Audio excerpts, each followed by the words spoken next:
Negotiation for Queens. Get what you want without feeling guilty. Brought to you by Lux von Zollern, the maker of exclusive garments for successful women, available at the website lvzprestige.com. Think Lux von Zollern when you wish to amplify your executive impact in high-stakes business environments. Negotiation. The very word might make your palms sweat and your heart race like you're about to be interrogated under a spotlight. But let's get one thing straight. Negotiation is not a battlefield. It's a chessboard. And as a queen, you're the most powerful piece on it. Whether you're asking for a raise, pushing back on deadlines, or making a case for more resources, mastering the art of negotiation is how you claim your throne without apologizing for it. Here's the kicker. Negotiation isn't just about asking for what you want. It's about framing it so compellingly that the other person feels like they have to give it to you, and they're happy about it. Ready to play? Let's go. Ditch the guilt. You're worth it. First things first. If you're negotiating, it's because you deserve more than you're currently getting. Period. Too often, women hold back in negotiations because we're worried about coming across as pushy or greedy. Newsflash. Men aren't losing sleep over this. And you shouldn't either. Think of it this way. When you negotiate, you're not being difficult. You're being strategic. You're advocating for yourself in a world where no one else will do it for you. So ditch the guilt, channel your inner Beyoncé, and remember that queens don't second-guess their worth. They demand it, and they get it. Preparation is your power move. Walking into a negotiation unprepared is like showing up to a sword fight with a butter knife. You need to arm yourself with facts, data, and a clear understanding of what you're asking for. Preparation isn't just a step. It's the foundation of your power. Start by researching industry standards for your role. What's the average salary or compensation package? What perks are negotiable? Knowledge is your ammunition, and the more you have, the stronger your position. Next, know your audience. Is your boss motivated by numbers? Show them how your work increased revenue or saved time. Are they a people-first leader? Highlight how your contributions boosted team morale. Tailoring your approach to what they value makes your argument almost irresistible. Frame it as a win-win. Here's a golden rule of negotiation. It's not just about you. It's about them too. If you can frame your request as a win-win, you'll increase your chances of success tenfold. For example, let's say you're asking for a raise. Don't just say, "I want more money." Instead, position it as a natural next step in recognition of your contributions. Over the past year, I've delivered insert accomplishments, which have directly impacted insert outcomes. I believe an adjustment to my compensation aligns with the value I bring to the team and sets me up to continue delivering at a high level. By highlighting how your request benefits the company, you make it easier for the other person to say yes. After all, you're not just asking for more. You're offering more, too. Control the tempo. Negotiation is like a dance, and guess what? You're leading. One of the biggest mistakes you can make is letting the other party dictate the pace. Rushing into agreements or concessions can leave you with less than you deserve. Take your time. If you're asked for an immediate response, don't be afraid to say, "I'd like to think this through and get back to you." This shows confidence and ensures you're making decisions from a place of power, not pressure. When you slow the tempo, you also gain time to observe their reactions. Are they leaning in? Do they seem hesitant? Use these cues to adjust your strategy in real time. Negotiation isn't just about talking. It's about listening, too. Use silence as a weapon.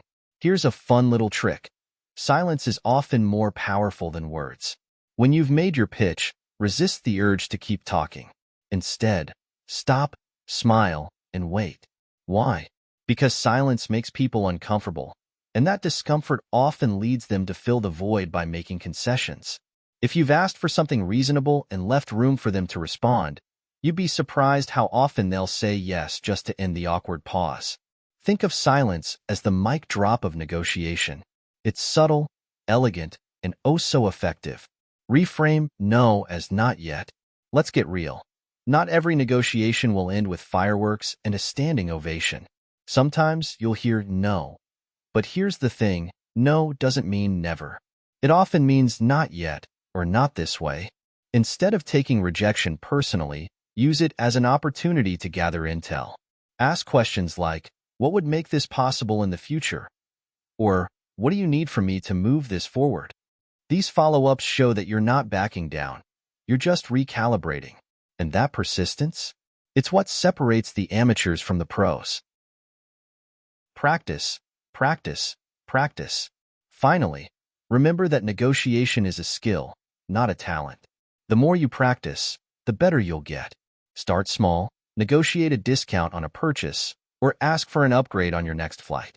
Build your confidence in low-stakes situations so you're ready for the big leagues. And when you do step into the boardroom, remember, you're not just negotiating for yourself, you're setting an example for every woman who's been told to stay in her lane. So own your power, make your case, and take what's rightfully yours. Negotiation isn't about being aggressive or pushy. It's about being prepared, confident, and strategic.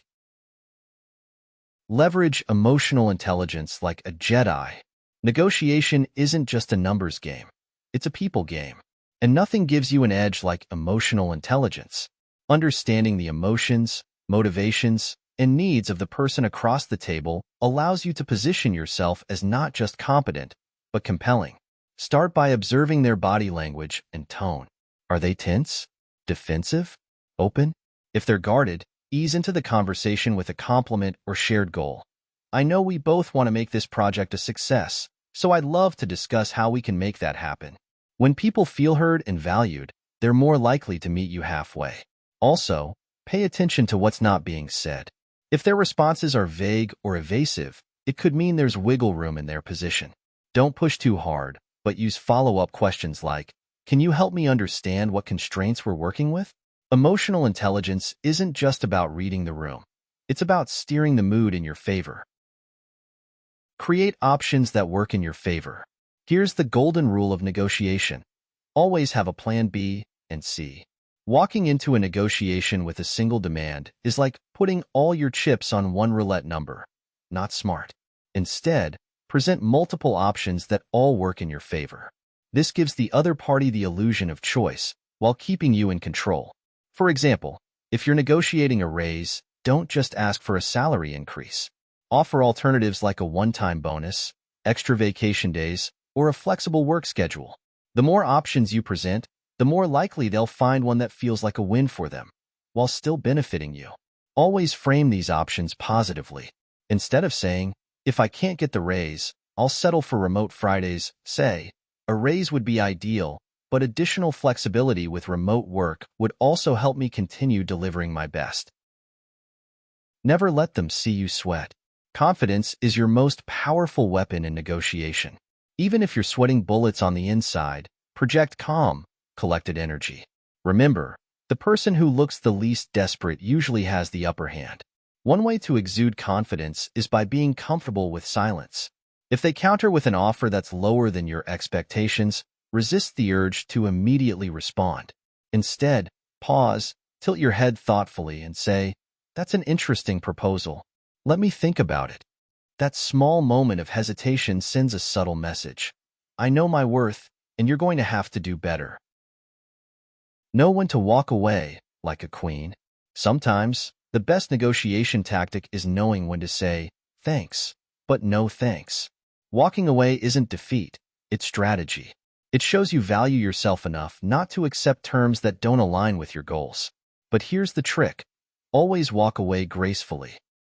Keep the door open for future opportunities by expressing appreciation for their time and effort. For example, I appreciate the offer and the conversation today. While this doesn't align with my needs right now, I'm open to revisiting this in the future. Walking away with grace ensures you leave a positive impression, even when you don't get what you want. And trust me, people remember that kind of poise. Celebrate the small wins. Not every negotiation will end with a grand slam. Sometimes, the win is smaller, a compromise that moves you closer to your ultimate goal. Celebrate those victories, too. Why? Because success in negotiation is cumulative. Every small win builds your confidence and reputation, setting the stage for bigger wins down the road. For instance, if you negotiate for a smaller bonus than you initially wanted, Focus on the fact that you advocated for yourself and achieved progress. Confidence grows with practice, and every step forward is a step closer to mastering the game. Leave them feeling like they won. Here's a power move. Always let the other party walk away feeling like they've won, even if you got exactly what you wanted. This doesn't mean you have to fake humility. It means you acknowledge their effort and show gratitude. For example, after sealing the deal, say, "Thank you for working with me on this.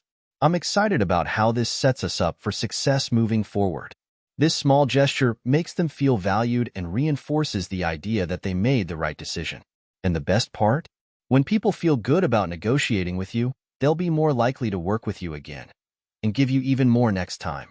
Negotiation isn't about bulldozing your way to a win. It's about crafting a strategy, reading the room, and positioning yourself as a confident, capable leader.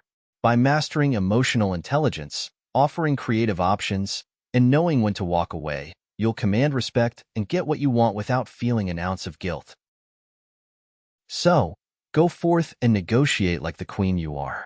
Remember, your power isn't just in what you ask for, it's in how you ask for it. You've got this, and the throne is yours to claim.